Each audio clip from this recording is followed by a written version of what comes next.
ابنك بيضحك فجأة لوحده ومن غير أي سبب تلاقيه غرقان في الضحك ومستمر لفترات طويلة. الموضوع يحير ويخوف، صح؟ ركزي معايا قوي في الفيديو ده، لأن الكلام اللي هقولهولك دلوقتي غالبا أول مرة هتسمعيه، ومحدش هيفكلك الشفرة دي غير هنا. لازم تعرفي إن معرفتك للسبب الحقيقي ورا السلوك ده بيمثل 90% من العلاج والحل. فبلاش تروحي لسكك الدجل والغيبيات، وبلاش تفتكريها قلة أدب وعناد. الطفل مش بيستهزأ بيكي.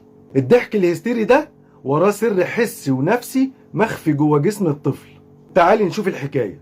السبب الأول إن جهاز الطفل العصبي لما بيمر بحالة خمول، المخ بيبتدي يخلق صور أو يفتكر مواقف قديمة وكلمات سمعها أو شافها، ويبتدي يضحك عليها عشان ينشط نفسه بنفسه. السبب الثاني إن الضحك المفاجئ ده أوقات بيبقى وسيلة دفاعية من جسم الطفل عشان يهرب من ضغط عصبي أو مكان فيه دوشة أو زحمة مش قادر يتحملها، فبيترجم التوتر ده لضحك. اكتبي تم في التعليقات وهبعت لك الحلول اللي هتنهي المشكلة دي فورا.